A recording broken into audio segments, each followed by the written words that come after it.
அஸ்ஸலாமு அலைக்கும் வரஹ்மத்துல்லாஹி வபரகாத்துஹு. நோன்பை முறிக்கக்கூடிய காரியங்கள் என்னென்ன என்பதை பற்றி நாம் இப்போ பார்க்க போகிறோம். ஒருவர் நோன்புடைய நிலையில் வேண்டுமென்றே சாப்பிட்டாலோ அல்லது வேண்டுமென்றே தண்ணீர் குடித்தாலோ அவருடைய நோன்பானது முறிந்துவிடும்.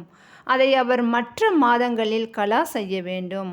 ஒருவர் மறதியில் தெரியாமல் சாப்பிட்டாலோ அல்லது தெரியாமல் தண்ணீர் குடித்தாலோ அவருக்கு நோன்பு முறியாது என்று நபிகள் நாயகம் ஸல்லல்லாஹு அலைஹி வஸல்லம் அவர்கள் கூறினார்கள்.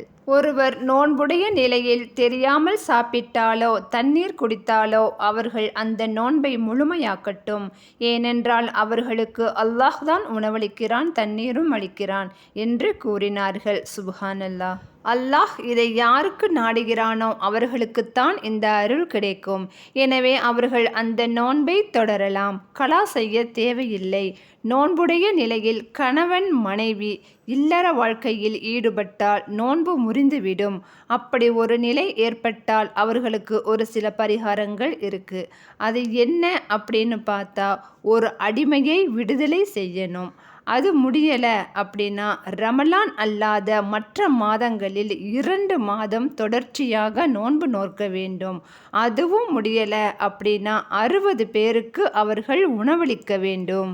எனவே இந்த 3 பரிகாரங்களில் ஏதாவது ஒன்றை நாம் செய்ய வேண்டும். ஏனென்றால் இது பாவமுள்ள செயலாக இருக்கிறது.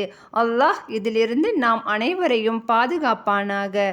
அடுத்ததாக, வேண்டுமென்றே வாந்தி எடுத்தால் நோன்பு முறிந்துவிடும். தன்னை அறியாமல் வாந்தி எடுத்தால் நோன்பு முறியாது. அடுத்து, நோன்புடைய நிலையில் மாதவிடாய் ஏற்பட்டால் நோன்பு முறிந்துவிடும். அதை மற்ற மாதங்களில் கலா செய்ய வேண்டும். எனவே இந்த ரமலான் மாதத்தில் நோன்பு வைத்து அதிகமான நல் அமல்களை செய்ய அல்லாஹ் நம் அனைவருக்கும் கிருபை செய்வானாக. ஆமீன். இறையச்சத்தோடு வாழ்வோம், மறுமையில் வெற்றியாளராவோம்.